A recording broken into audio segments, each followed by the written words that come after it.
May snow na, liliit. Nakakatuwa. So, ayan. Meron na nga. Kunti pa lang. So, tignan natin.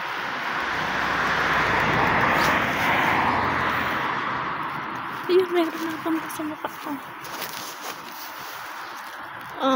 First time. First time makakita ng snow. Personal. And ito guys, samahan nyo ako. Ayan.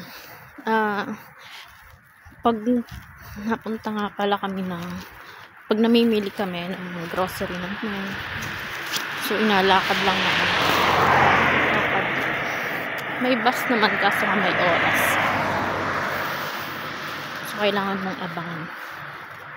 And ayun nga pala yung aming accommodation. Ayan yung kulay red. So ayan. Ang lamig sa amin, hindi ako nakapag-gloves.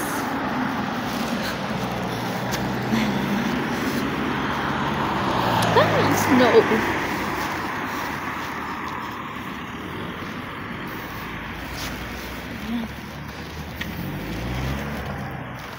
Oh, diba? Kaya pa yung lugar. Lamig. Kaya pa. Sarap mag-solo talaga dito ng lakad.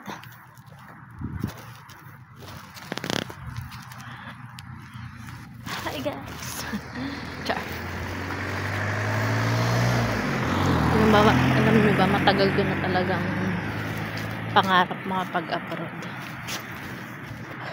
Kaso nga lang, so ang dami mga nangyari. Hindi ko na in-expect. Pero eto ako ngayon. And yung first country pa na napuntahan ko is Europe. O, diba? Makakapagsabi, nasabi na lahat ng pinagdaanan ko. Eto ako ngayon. Malayo na, pero malayo pa.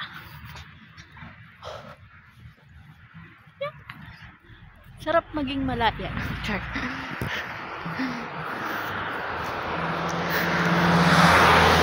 Enjoy life.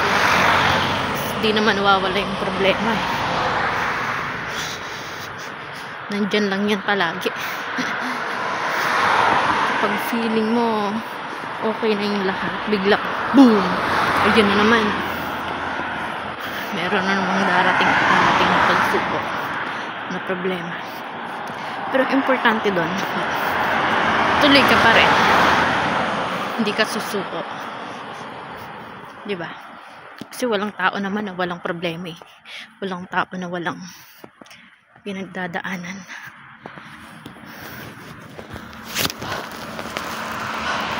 Diba? Nakakatuwa ka. Sobrang blessed ko. Sobrang thankful ako kay Lord kasi kahit na ang dami kong pagkakamali noon, ang dami kong mga maling desisyon, hindi siya nagsawa na mahalin ako, na i-correct ako, na ilagay ako sa mas nararapat at mas dapat. Totoo yung God's plan is better than our plan. Pinaka-the best yun. Pinaka-the best yung plan niya para sa atin kaysa sa mga sarili nating plan. So, ayan. Ramdam nyo ba yung yung saya talaga na nararamdaman ko ngayon. Kaya kung sino man dyan yung may mga pinagdadaanan din, feeling nila katapusan na ng mundo, feeling nila wala ng pag-asa, kapit lang. May kanya-kanya tayong timeline, may kanya-kanya tayong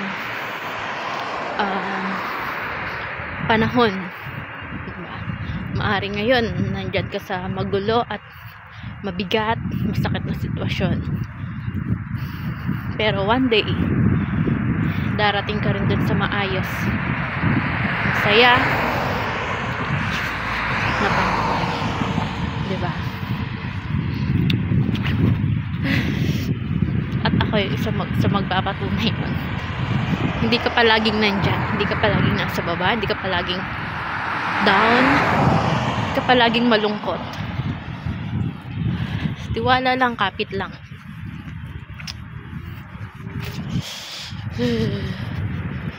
Isaiah 60:22. Yun yung pinaka-paboritong Bible verse. When the time is right, the Lord will make it happen. And eto na nga yun. Eto na siguro yun.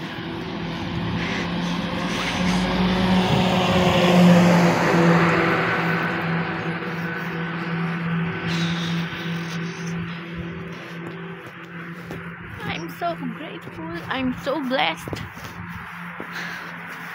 Kaya dapat good vibes lang. Ayan.